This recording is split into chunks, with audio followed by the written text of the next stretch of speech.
They say time heals all wounds, but that's a lie the desperate tell themselves. Time doesn't heal, it hardens. It teaches you how to breathe through pain you never deserved, how to pretend the world didn't take something it had no right to touch. On July 18, 2001, the sun rose over Dallas like any other day, but to the people of Oak Ridge, that light meant nothing. A mother's trembling hands reached for a phone that would never ring again. A father stood in a doorway that would never feel like home again. Their daughter gone, no struggle, no reason, just gone. The silence that morning was wrong. It wasn't peace, it was a warning, a soundless scream that something precious had been ripped away. Neighbors whispered, police searched. But the air itself felt guilty, as if it knew the truth long before anyone else did. What if the person who vanished from your neighborhood was never truly gone? Have you ever walked past a house that felt frozen in time, like it was waiting for someone to come home? Oak Ridge once stood for safety. Now it stands for a question no one can answer. And yet, the truth behind what happened that night would take 20 long years to surface. Subscribe if you believe every cold case deserves one last chance. If someone in your town disappeared tonight, would you even notice before it was too late? Don't wait for tragedy to knock on your door. Subscribe now so you never overlook the warning signs. Because the quiet of that night wasn't peace. It was the sound of something ending. Oak Ridge was the kind of place where people waved from driveways and left their doors unlocked. A small, proud corner of Dallas that believed nothing truly bad could happen there. But after that summer morning, it became a ghost of itself. The lawn stayed trimmed, the porches still carried flower pots, yet nothing felt alive anymore. Every sound, the chirp of sprinklers, the bark of a dog, seemed like an echo of what used to be. For weeks, the streets were filled with police cars and restless reporters. The camera flashes faded long before the fear did. Mothers clutched their children tighter. Fathers checked the locks twice before bed. The neighborhood had lost more than a daughter that day. It had lost its faith in safety. Jennifer Lynn's parents stopped answering their door after a while. Too many strangers asking questions. Too many empty promises that someone would find her soon. People began to lower their voices when they walked past the Lynn home.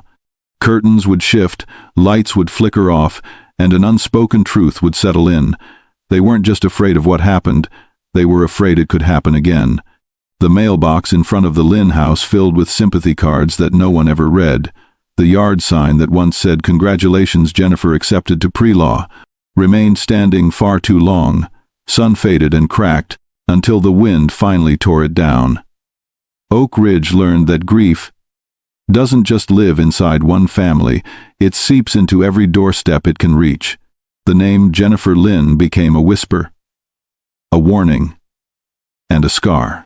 And as the months turned into years, her story didn't fade, it hung in the air, heavy and unfinished, waiting for someone brave enough to open the case again. Jennifer Lynn was 20 years old, and the world should have been opening for her. She had the kind of energy that made other people want to try harder. A pre-law student with big dreams, she carried her ambitions like a promise she refused to break.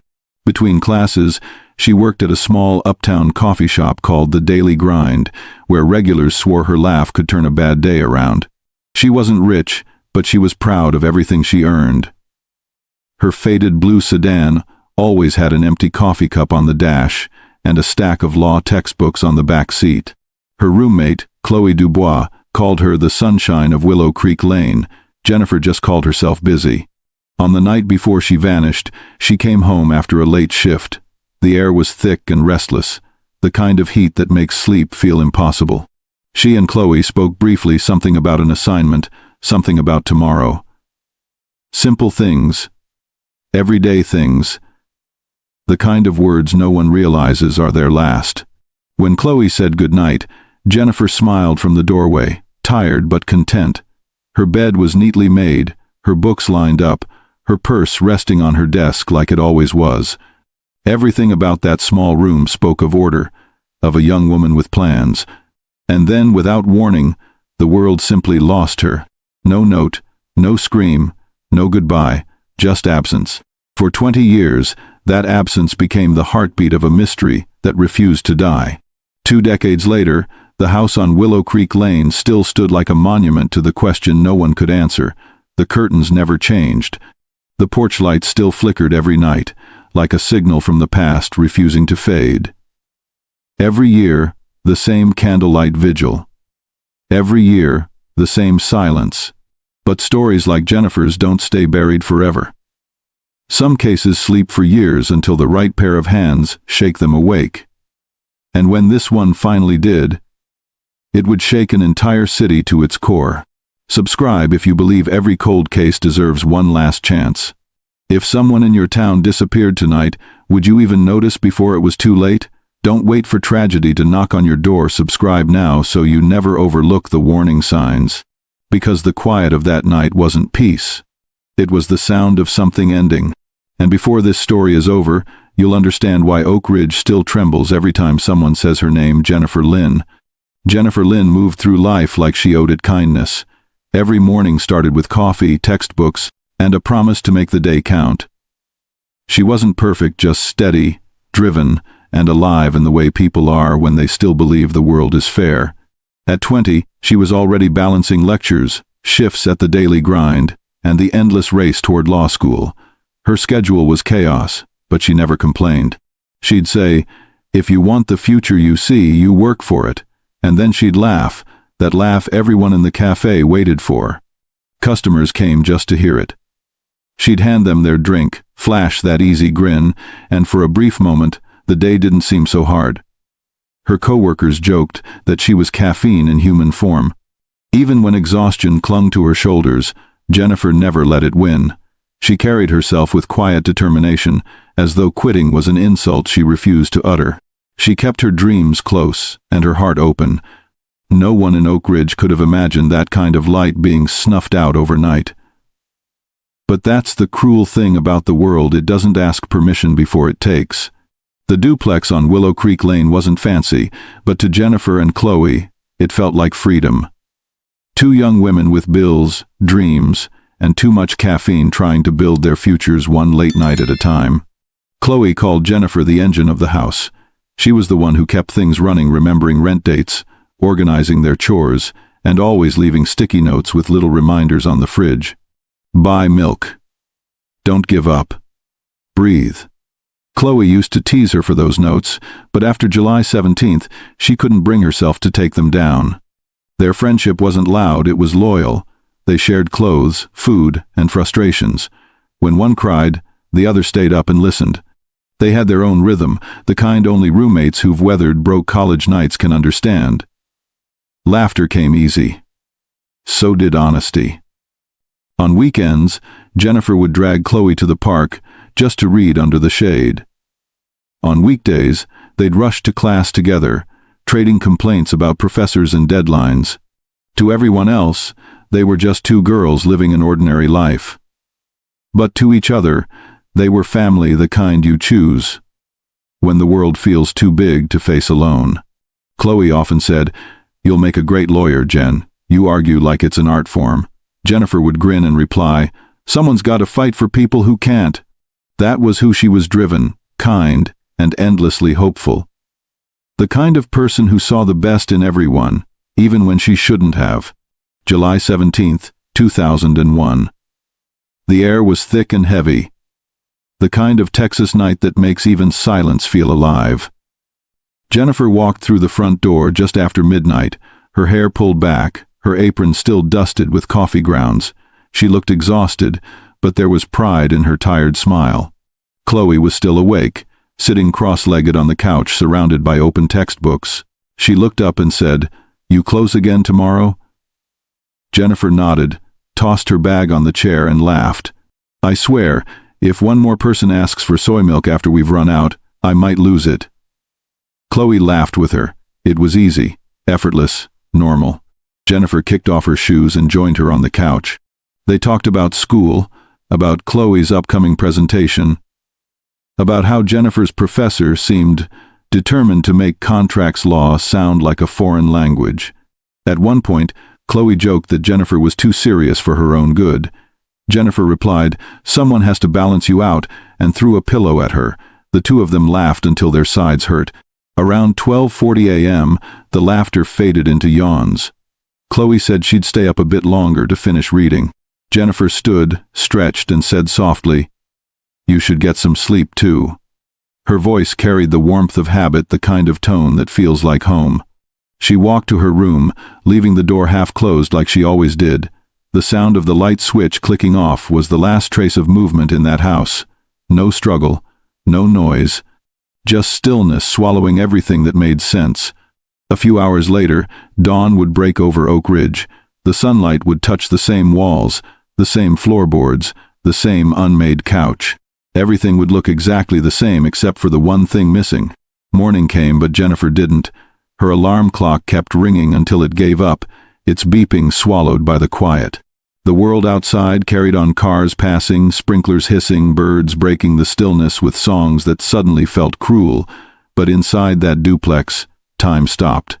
Chloe knocked on Jennifer's door. Once. Twice. No answer. She told herself Jennifer had gone out early, maybe for coffee, maybe to clear her head before class. But something in her chest tightened.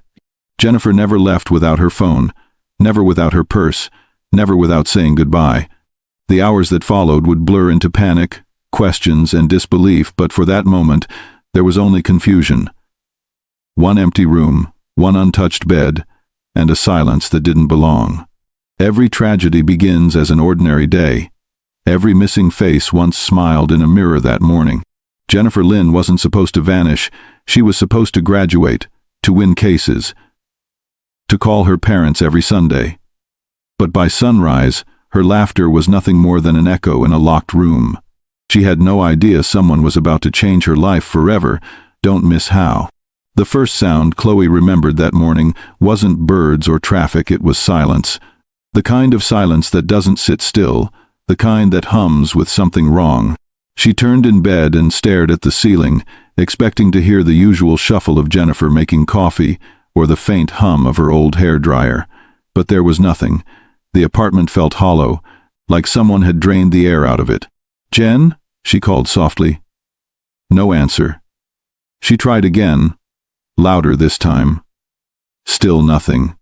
Her eyes drifted to the clock on the nightstand, 8:17 a.m. Jennifer's class had started 17 minutes ago. That was strange. Jennifer was never late, never careless, never silent. Chloe got up, pulled on a robe, and stepped into the hallway. The floorboards creaked under her feet. Jennifer's door was slightly ajar, just enough to invite dread. She pushed it open. The bed was made, perfectly, the sheets smooth, the pillows in place. Jennifer's purse sat neatly on the desk beside her wallet and keys. Her car was still parked in the driveway. Everything was where it should be, except for her. At first, Chloe tried to be reasonable. Maybe Jennifer had gone for a walk, maybe she'd stopped by the store, maybe she'd met a friend, but reason couldn't quiet the feeling clawing at her stomach. Something was wrong, and she could feel it. Chloe stood in the doorway, afraid to move, afraid to breathe. Jennifer's room looked lived in, yet untouched. The scent of her lilac soap still lingered faintly in the air, that soft, familiar trace of someone who should have been there. It felt wrong for it to still be there without her. On the desk, Jennifer's planner was open to the same page she'd written in the night before. A pen lay across it, uncapped, a small blue line drawn where her hand must have stopped mid-note. The phone charger was plugged in, but the phone was missing. Chloe checked the closet, the bathroom, even under the bed, as if Jennifer could somehow be hiding from the morning itself. Each step she took deepened the wrongness of it all. Nothing was broken, nothing scattered, no sign of struggle. It was too clean, too still, like a photograph of life paused mid-motion. She called Jennifer's name again, louder this time. Her voice bounced off the walls and came back to her empty. Panic started to edge into her chest, not the kind that explodes, but the kind that burns slow, the kind that whispers you already know something's gone wrong. She grabbed her phone and called Jennifer's parents. No answer. Then she called the university. No one had seen her. By the time she dialed 911, her hands were shaking so badly she could barely hold the phone steady. When the dispatcher asked, "When did you last see her?" Chloe's voice cracked. "Last night," she whispered. "She was right here." And that was the first lie she'd ever told without meaning to, because Jennifer wasn't there anymore. Within an hour, the quiet duplex became a scene of flashing lights and unanswered questions. Police cars lined Willow Creek Lane while neighbors stood at a distance, whispering to one another. Some clutched coffee mugs they'd forgotten to drink from. Others crossed their arms and stared at the Lynn house as if staring hard enough could change what had happened. Chloe sat on the couch, her face pale, her hands trembling as she recounted everything she could remember. What Jennifer had worn, what time she'd gone to bed, how nothing seemed out of place except her. The officers listened, took notes, and moved through the home with calm efficiency that only made Chloe feel worse. Jennifer's parents arrived before noon, their expressions hollow with disbelief. Vivian Lynn clung to the doorway like it was the only thing holding her upright. Her husband, Arthur, stood beside her, silent and rigid. They looked at the officers, then at Chloe, then back at Jennifer's room, and in that look was something no parent should ever have to feel: the beginning of acceptance that their child might not be coming home. The search started immediately. Volunteers combed nearby fields and wooded areas. Flyers with Jennifer's photo were printed and stapled to lampposts by the dozens. Her face was everywhere, on walls, in newspapers, on television, smiling, frozen in time, a portrait of hope that began to feel heavier with every passing day. Still, nothing. No witnesses, no signs of struggle, no sound in the night. The absence grew louder than any scream could have. It was no longer just Jennifer who was missing, it was peace itself. Days turned into weeks, and the town began to lose its color. The posters with Jennifer's smile that once covered every streetlight now sagged in the heat, edges curled, colors faded. The search parties dwindled. The news crews packed up their cables and left, but the Lynn family never stopped waiting. Chloe refused to move out of the duplex. Every night she'd sit at the kitchen table staring at Jennifer's empty chair, whispering prayers that turned into questions no one could answer. Sometimes she'd wake up in the middle of the night, certain she'd heard footsteps, only to find herself alone again.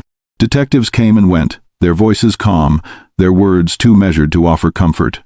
They said there was no sign of forced entry, no blood, no struggle. Every sentence felt like another door closing. They promised to keep looking, but Chloe saw the truth in their eyes. Even they were running out of places to search.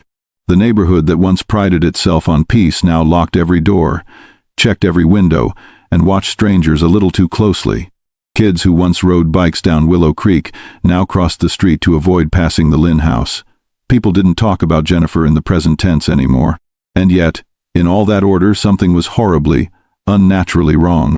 Comment number: Justice for Jennifer, if you'd never stop searching for a friend like Chloe did. Detective Marcus Avery had been with the Dallas Police Department long enough to understand that the worst calls always started the same way, with silence on the other end of the line.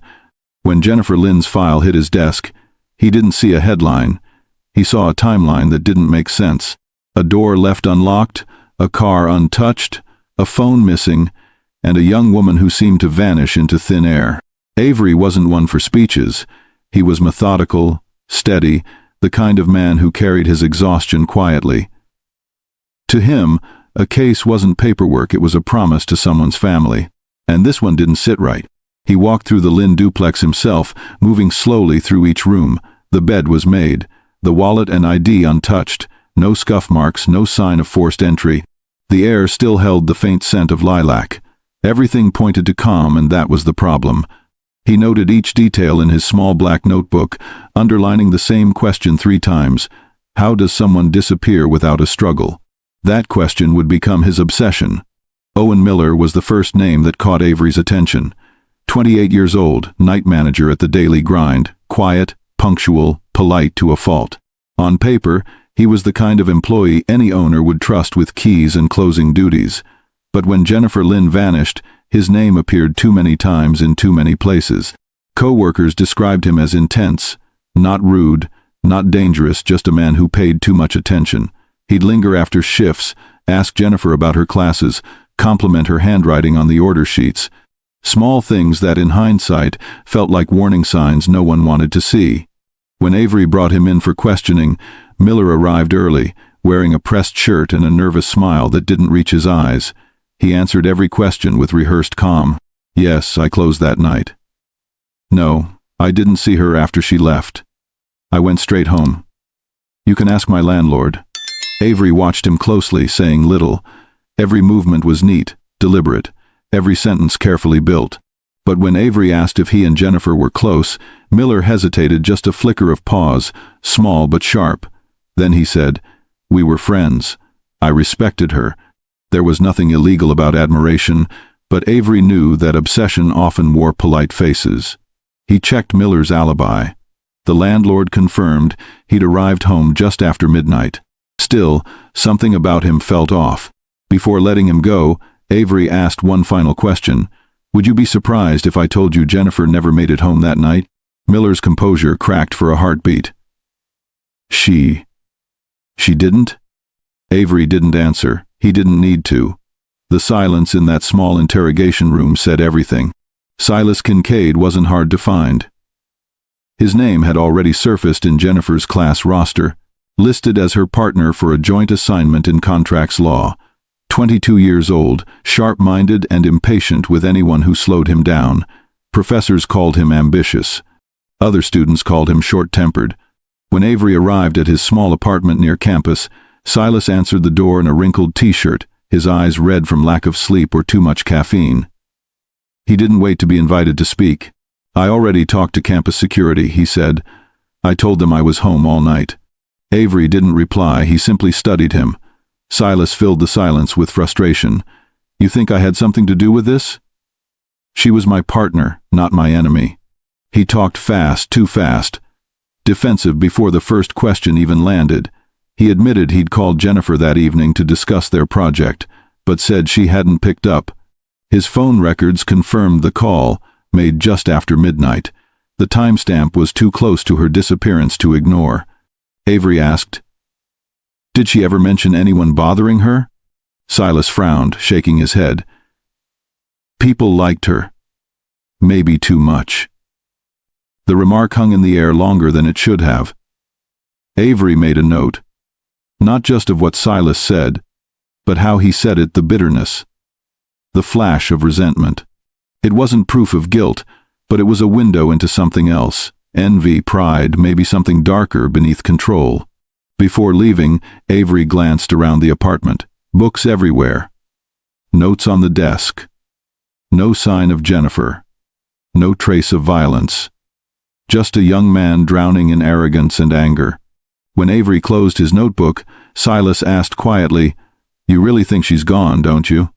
Avery looked at him and said, "I think someone made sure she wouldn't be found."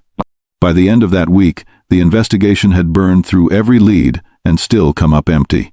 The forensics team combed through Jennifer's room, her car, the coffee shop, even the stretch of road between the two. Nothing. Not a print out of place, not a stain, not a witness who remembered seeing her after midnight. Owen Miller's alibi held. Silas Kincaid's story didn't break. Every theory Avery built collapsed under the weight of missing facts.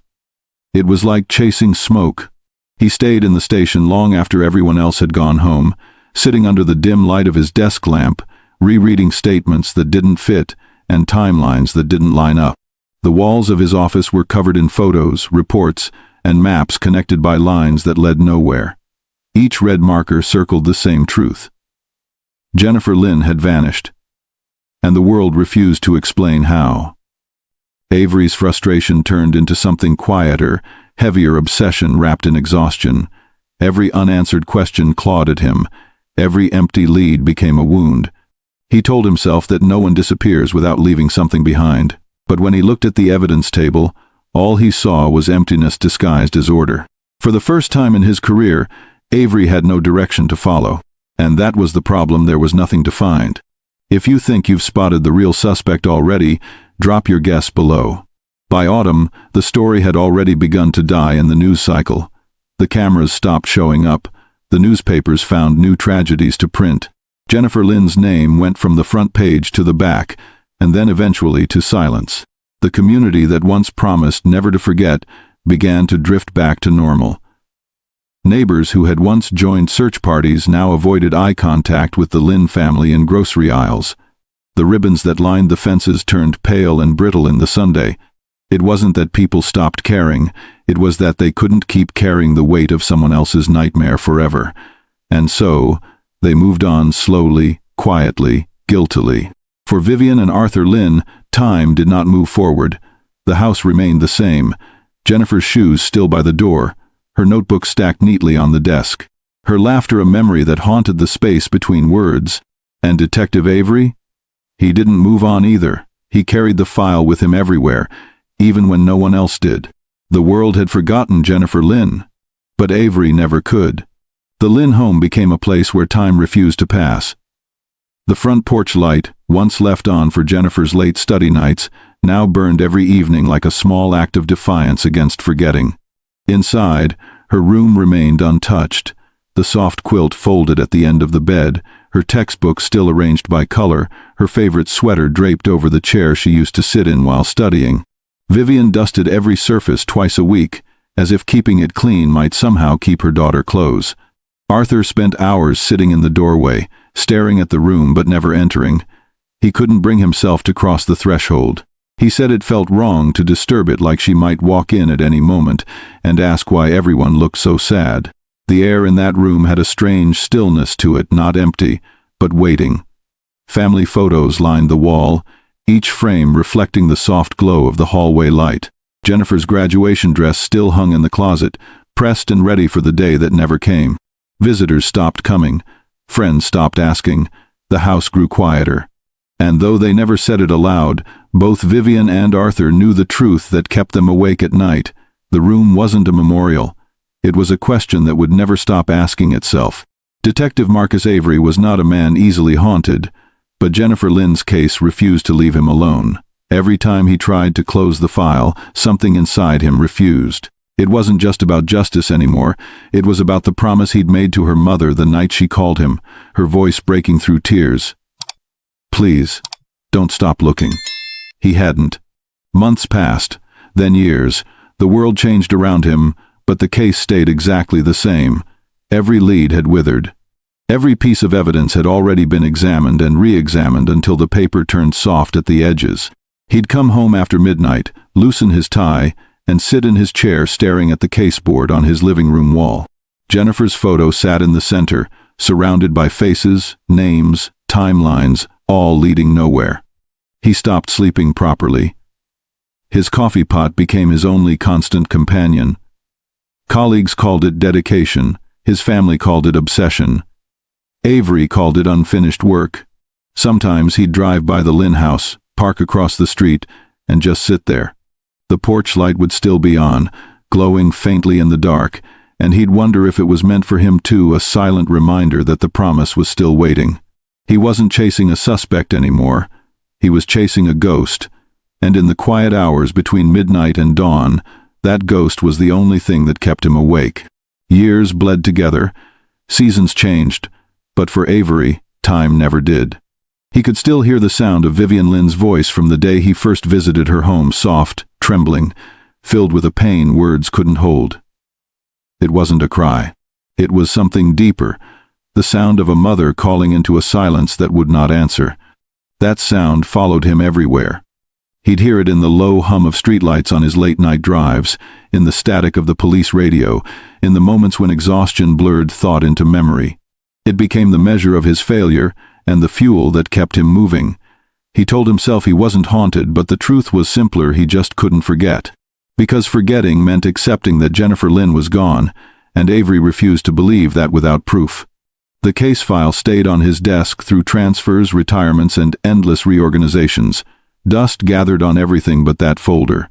He'd open it, read the same notes, stare at the same photos, and still feel the same question pressing at the edge of his mind. What did we miss? Years passed, but Avery couldn't let go of the sound of her mother's voice. Would you be able to move on, or would you keep searching? By 2008, Detective Avery was no longer the young man who'd first opened Jennifer Lynn's file. His hair had thinned, his hands trembled slightly when he wrote, but the case never left him. Most detectives retire their failures. Avery collected his. Then one morning, as he sat in his quiet office surrounded by half-finished reports, a new possibility arrived. DNA analysis had advanced far beyond what it was in 2001. Mitochondrial testing, they called it. A method that could extract something, anything, from even the smallest trace.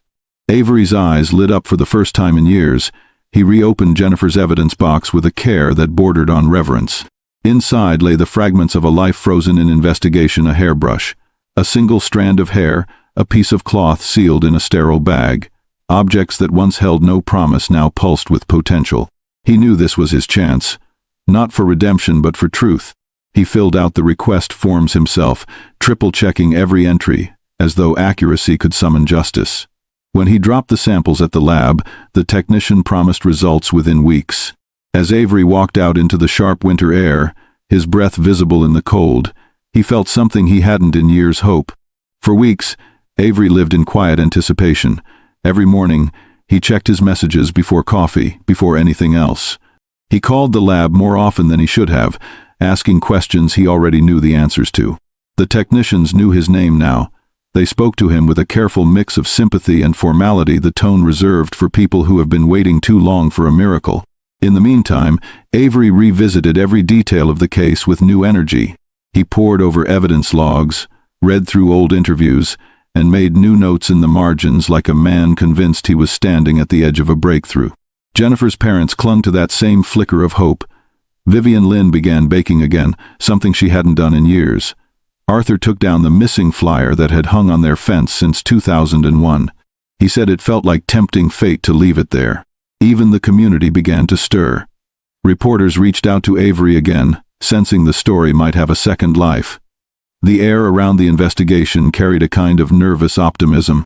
Avery didn't smile often, but lately, when he looked at Jennifer's photo, the corners of his mouth would almost move. Almost. For the first time in nearly a decade, it felt like time might finally be ready to give them an answer. The call came on a Tuesday afternoon. Avery answered on the first ring. The voice on the other end was calm, practiced, clinical, the kind of tone that leaves no room for celebration. "Detective Avery, we've completed the mitochondrial analysis," the technician said.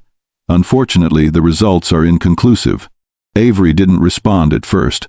The word inconclusive hung in the air, hollow and heavy.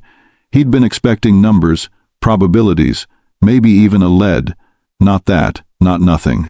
The technician explained: degraded samples, insufficient markers, cross-contamination from storage, all technical, all reasonable. But to Avery, it just sounded like "we don't know." He thanked her, hung up the phone, and sat there for a long time without moving. The hum of the ceiling fan was the only sound in the room. Hours later, he drove back to the Lynn home. Vivian answered the door, her face carrying a kind of forced patience she'd learned over the years. When she saw his expression, she didn't ask. She just nodded, quietly, and stepped aside. Avery spoke softly. They couldn't match anything. The technology wasn't strong enough. Vivian's lips trembled.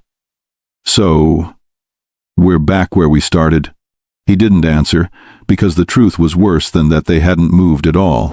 That night, Avery sat alone in his car outside the Lynn home. The porch light was still on. He stared at it until the bulb flickered out. The report from the lab sat on Avery's desk for days before he could bring himself to open it again. 1 page, 2 lines that had taken 7 years to arrive. All that time, all that faith, and still no answer. He traced the lab's header with his thumb, then folded the paper neatly back into the file.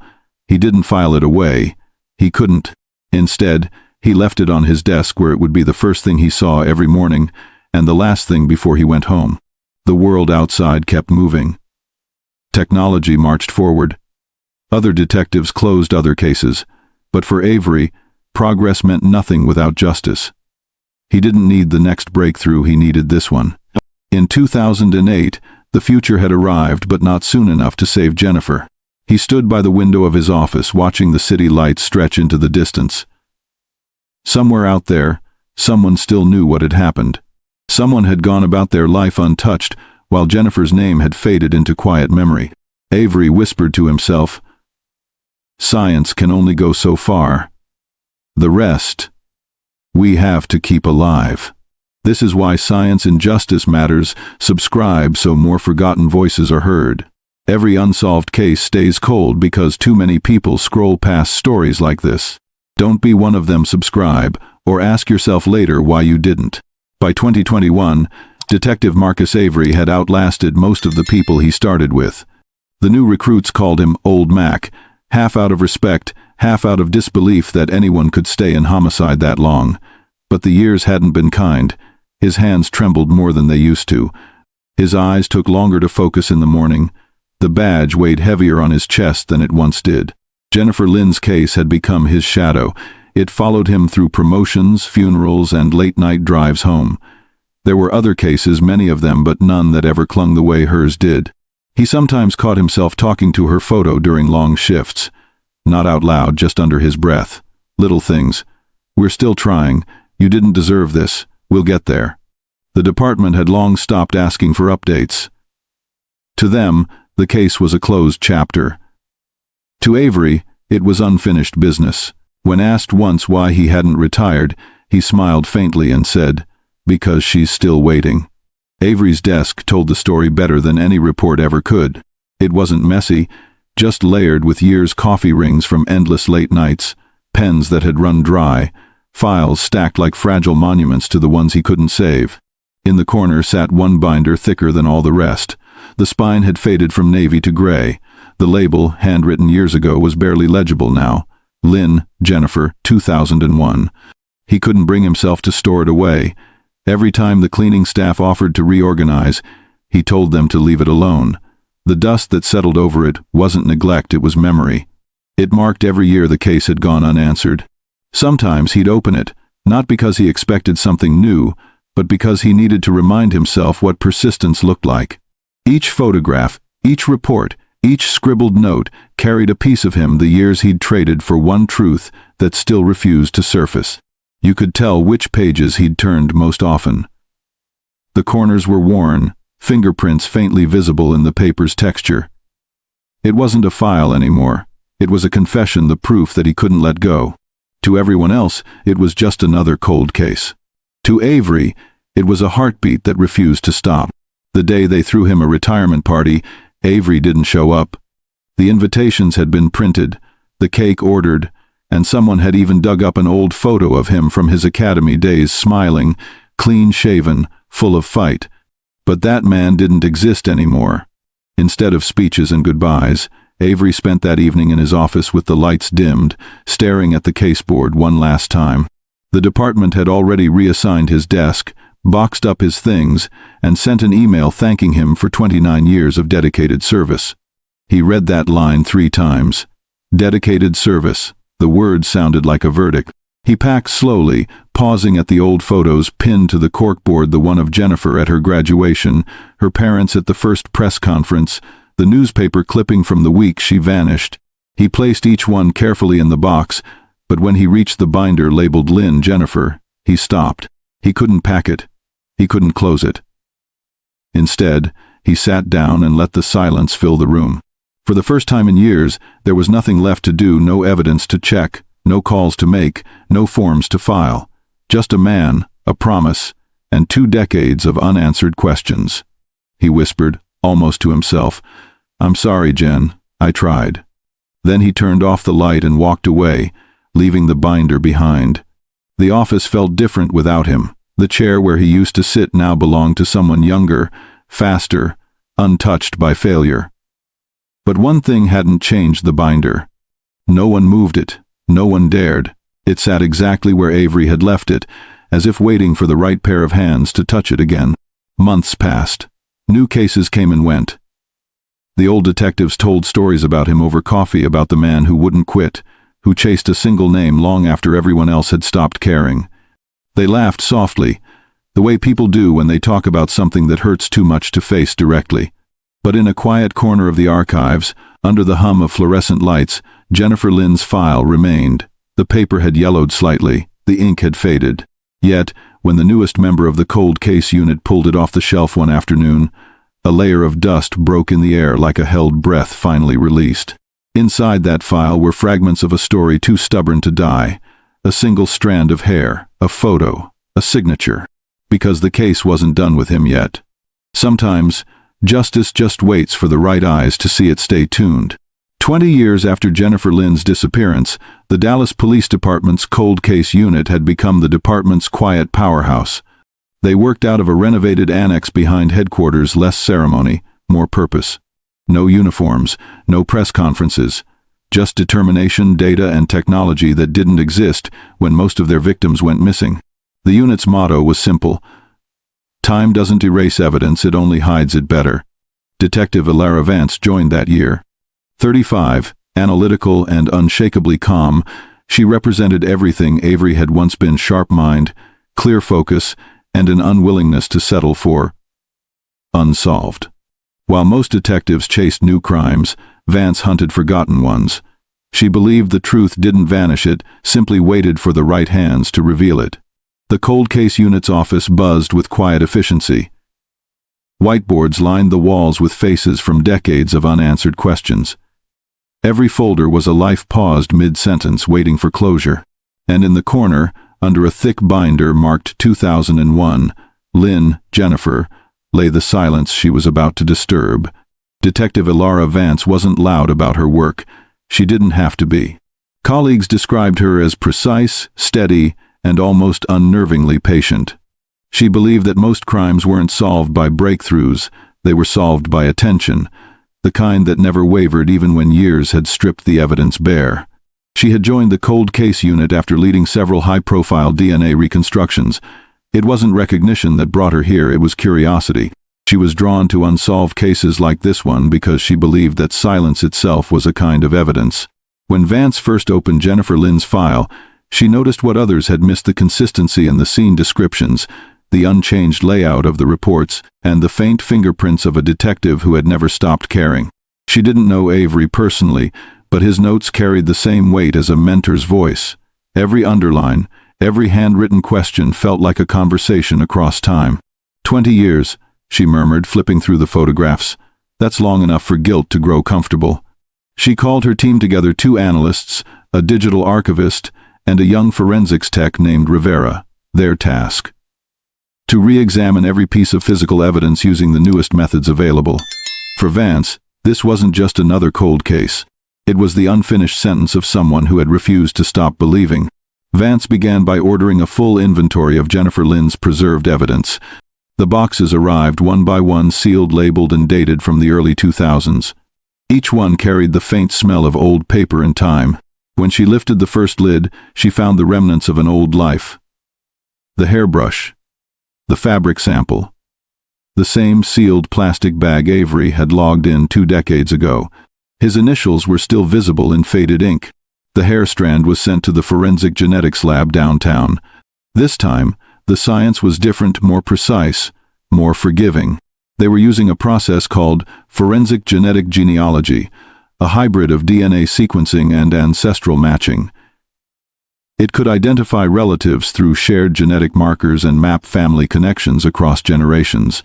For Vance, it felt like breathing new life into something the world had stopped listening to.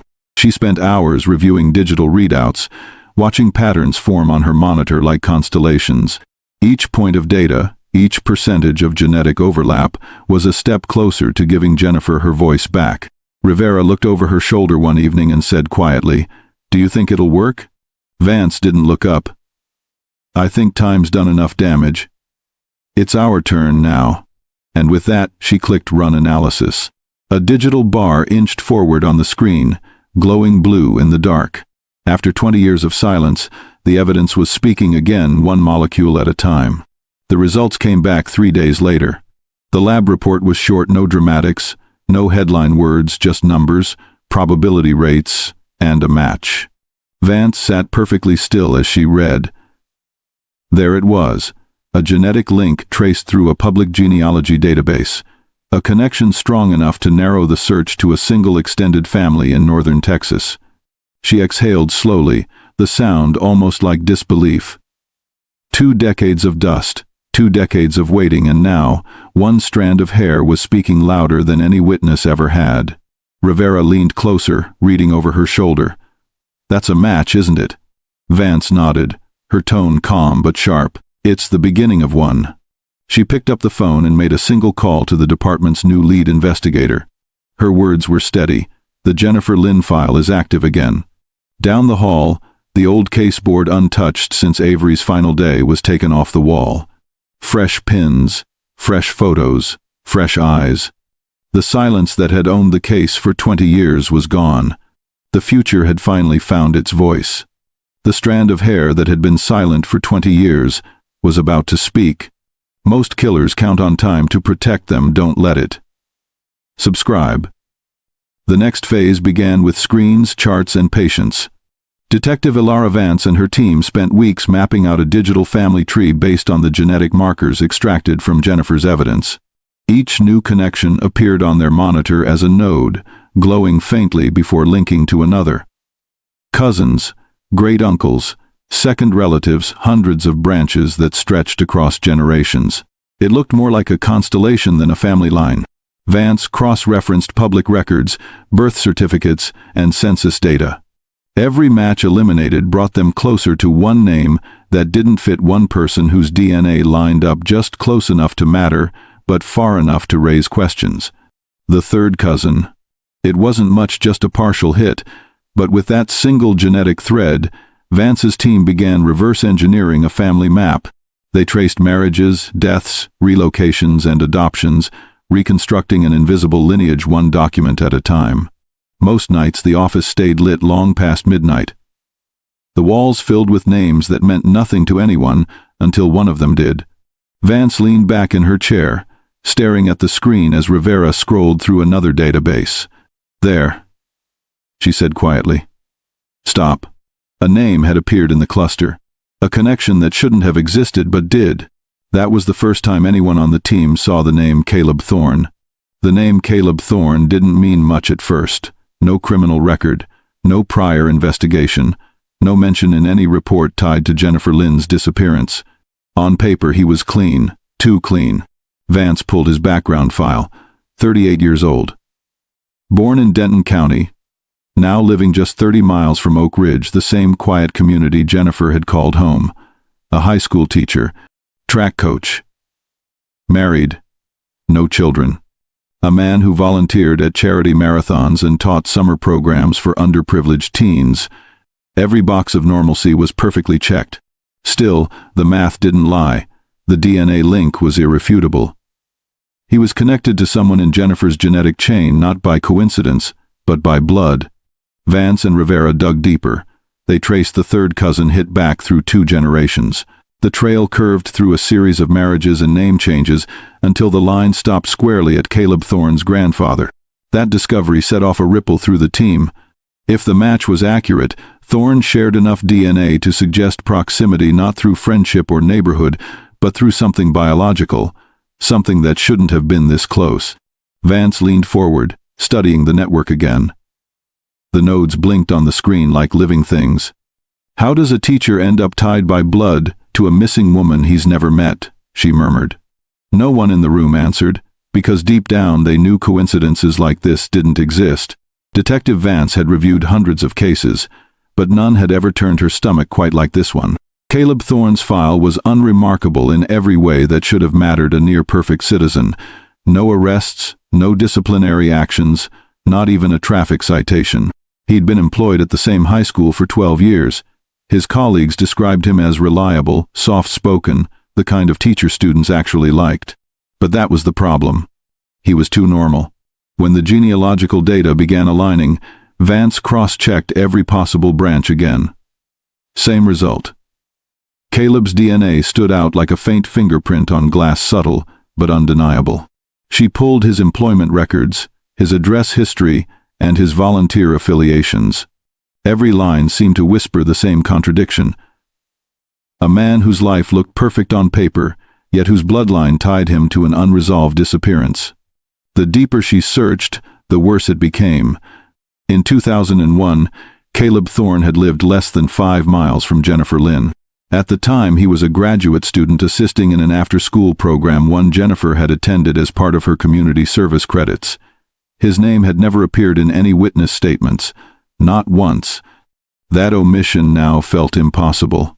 Vance sat in silence, scrolling through his photo, smiling, clean-cut, trustworthy. A man no one would ever suspect. She closed the file and said softly, "He was there the whole time." Rivera swallowed hard. "Do you think he knew her?" Vance's answer was quiet but certain. He didn't just know her, he was already part of her life. The next step was verification. Vance sent a request for a covert DNA comparison, a fresh sample from Caleb Thorne's discarded coffee cup collected during a community volunteer event. It was clean, professional, untraceable. 2 weeks later, the results came back. The match was absolute. The strand of hair found on Jennifer Lynn's chair, preserved for 20 years, matched the profile of Caleb Thorne. Vance stared at the report, her breath slowing as reality settled in. Not because she doubted the science, but because it was so ordinary. A teacher. A mentor. A man parents trusted with their children. When she briefed the team, the silence that followed was heavier than any applause could be. Rivera finally spoke, his voice small. He was hiding in plain sight. Vance nodded. No, he wasn't hiding. We just never thought to look at someone like him. The files, the interviews, the suspect lists, none had ever included Caleb Thorne. He wasn't a name in the margins or a footnote in an early report. He had lived quietly, perfectly, just close enough to Jennifer Lynn to erase suspicion. He wasn't in the files. He wasn't even a suspect. But he was already in her home. Do you think you could trust your neighbors after this? Caleb Thorne had built his life around trust. He taught ethics, volunteered at shelters, coached cross-country, and helped students fill out scholarship forms.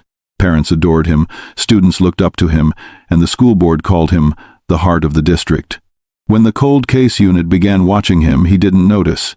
He lived like a man with nothing to hide, same morning jogs, same coffee shop routine, same polite smile that made people wave back.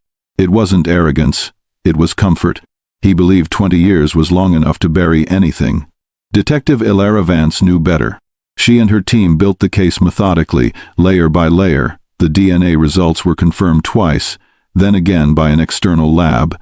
Financials, phone records, and employment logs were cross-checked. Each point lined up too cleanly to dismiss. They didn't rush, they couldn't afford a mistake. The arrest would be public, and if it failed, the case would die a second time.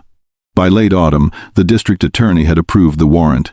The next step would change everything, not just for Jennifer's family, but for a community that thought evil came with warning signs. The morning of the arrest began like any other.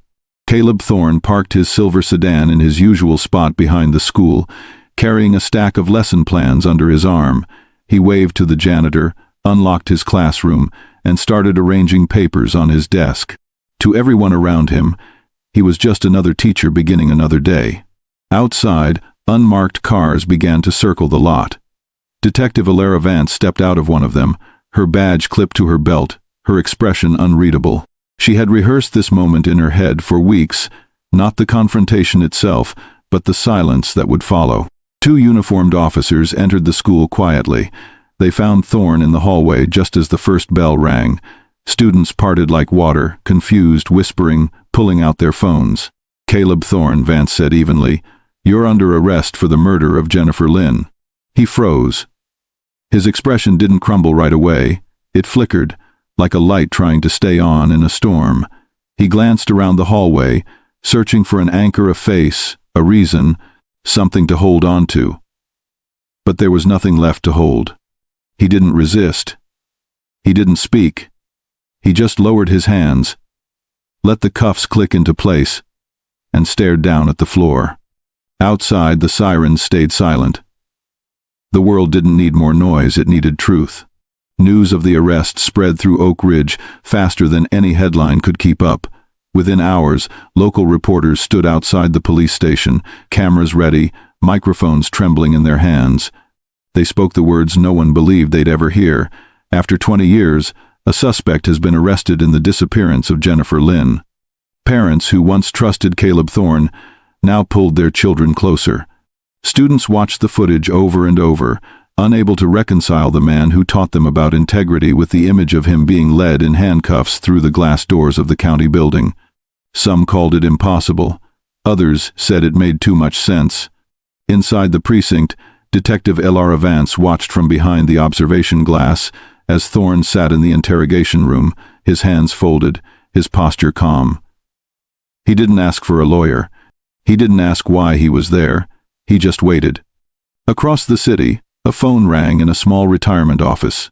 Detective Marcus Avery, older now, slower, his badge turned in but his instincts sharp as ever, picked up. The voice on the other end was one he hadn't heard before. "Detective Avery, this is Alara Vance. I think we found your ghost." Avery didn't speak for several seconds. When he finally did, his voice carried both relief and disbelief. After all this time, the irony struck him then, 20 years of chasing a ghost, and justice had chosen his last day to return.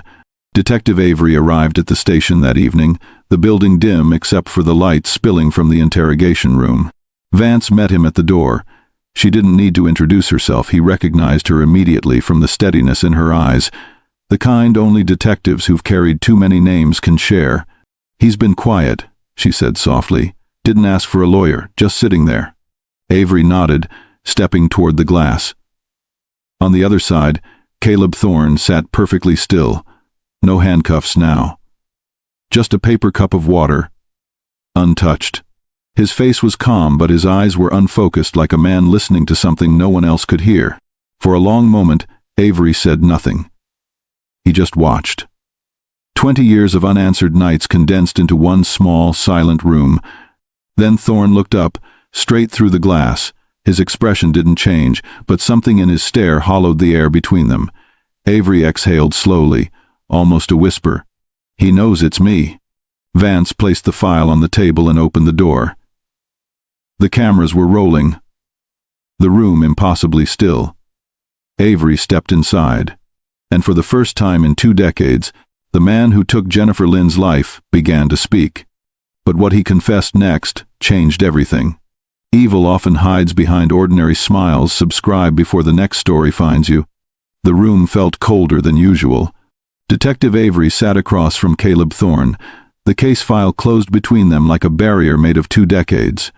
For a long while no one spoke. The recorder on the table blinked silently, waiting. When Thorne finally did speak, his voice wasn't defensive or angry, it was flat, almost detached. "I wasn't supposed to be there," he said quietly. Avery didn't move, he just listened. Thorne looked down at his hands. "My sister lived 2 doors down from Jennifer Lynn. She used to feed Jennifer's cat when she traveled. I had her spare key. I wasn't planning anything. I'd seen Jennifer around. We'd talked. Once or twice. She was kind. Too kind." He paused, his jaw tightening. "That night I'd been drinking. I remember walking by her house after midnight. I saw the porch light was on and I thought maybe she was still awake. I told myself I just wanted to say hi, but I knew that wasn't true." Avery's voice was calm, low. "You used the key." Thorne nodded once. "Yes." He leaned back, eyes glassy, the guilt finally visible. "I opened the door. I didn't mean to scare her. But she screamed. And after that, everything happened too fast." Caleb Thorne's hands trembled as he continued, the weight of the memory dragging each word out of him.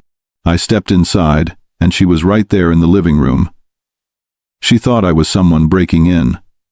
I tried to explain, but she kept backing away." His breathing slowed, uneven. "She grabbed the phone. I panicked. I told her to stop, that I'd leave, but she kept screaming. I reached for her arm just to stop her, to calm her down, but she slipped." He closed his eyes. She fell, hit her head on the edge of the table. The sound, his voice cracked. "I didn't mean for it to happen." Avery didn't speak. There was nothing to say. The silence in the room was louder than any outburst could have been.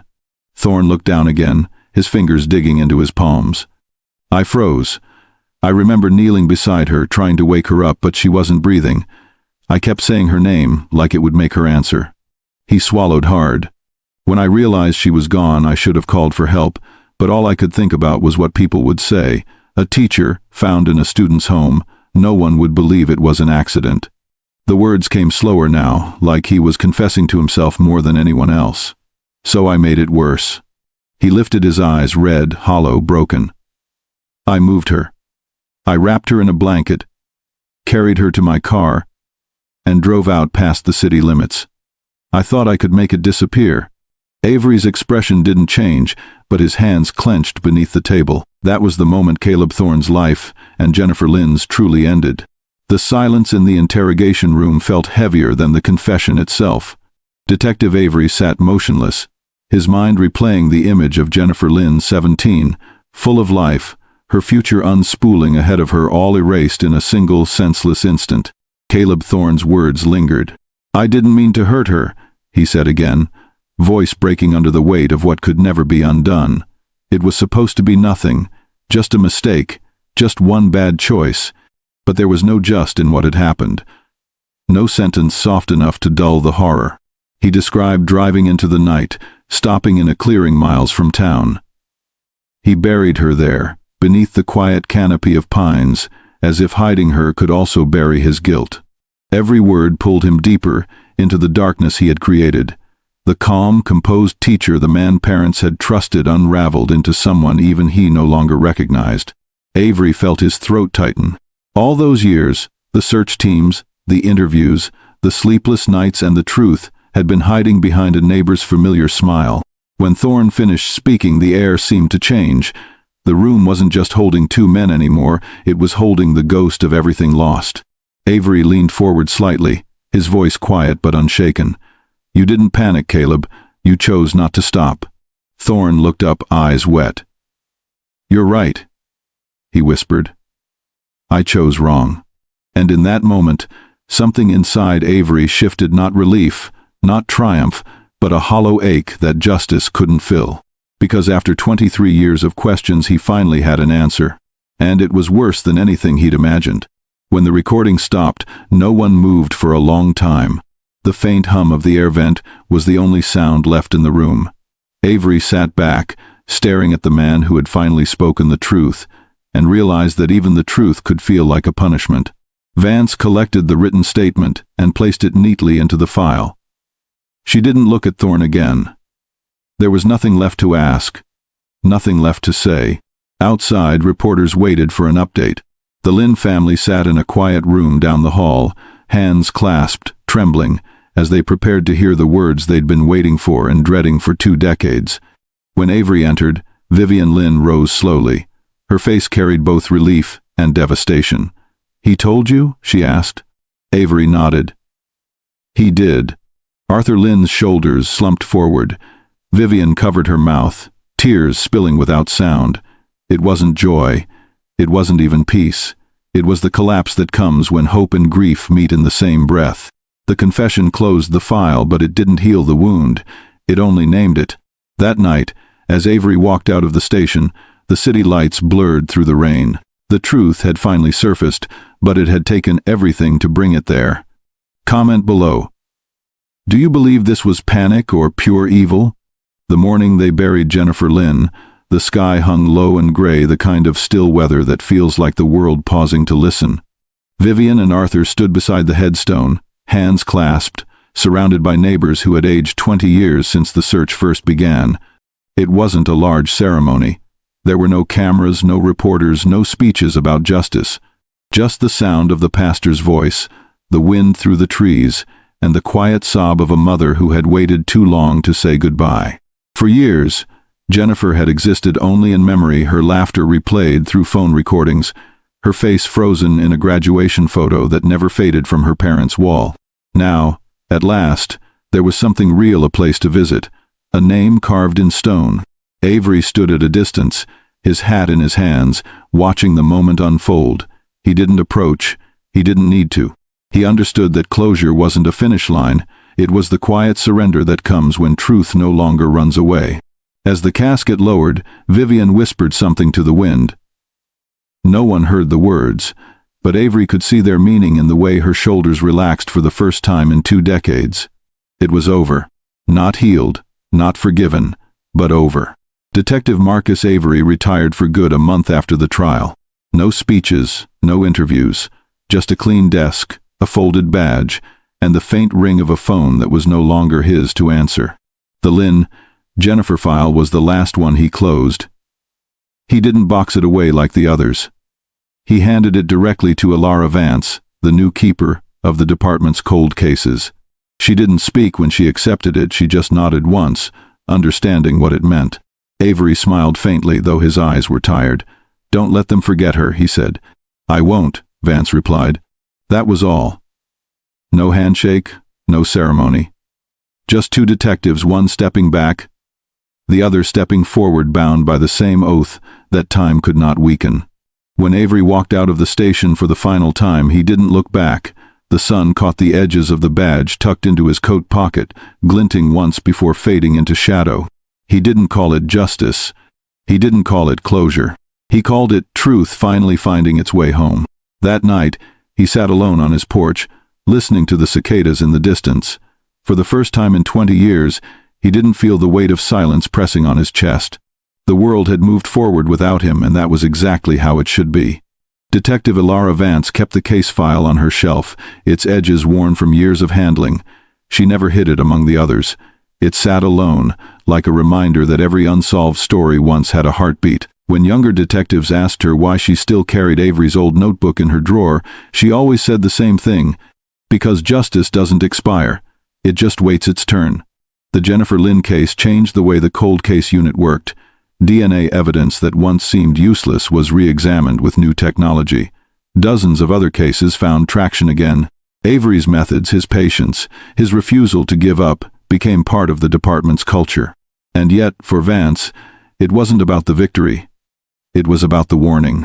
Every time she looked at Jennifer's photo, she was reminded of how fragile ordinary life really is, how evil doesn't always arrive with a storm, but sometimes walks right past you holding a cup of coffee, smiling politely. The town of Oak Ridge slowly rebuilt its sense of safety, but the scar never faded completely. Parents locked their doors earlier. Neighbors looked twice before trusting.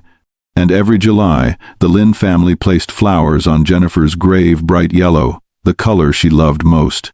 Avery never attended again. He didn't need to. The case was over, but its lesson was still being written by every detective who came after him. Years later, Jennifer Lynn's story still echoes through every cold case briefing room.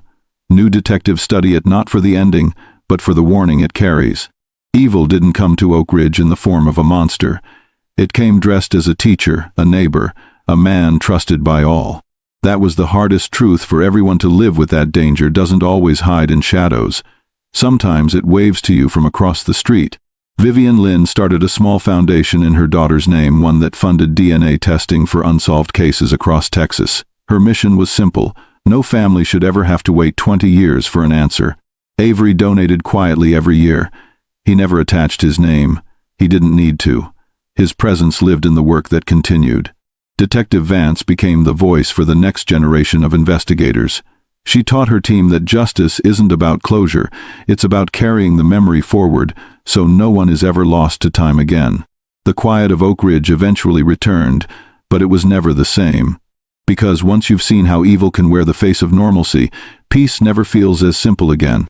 If this story moved you, join our growing community, subscribe before the next truth finds you. And if you're still not ready to subscribe, tell me why in the comments. I read everyone. The next story might happen in your city to someone you know. Stay aware, subscribe now, and if you still won't, go to the comments and tell us why. We're listening.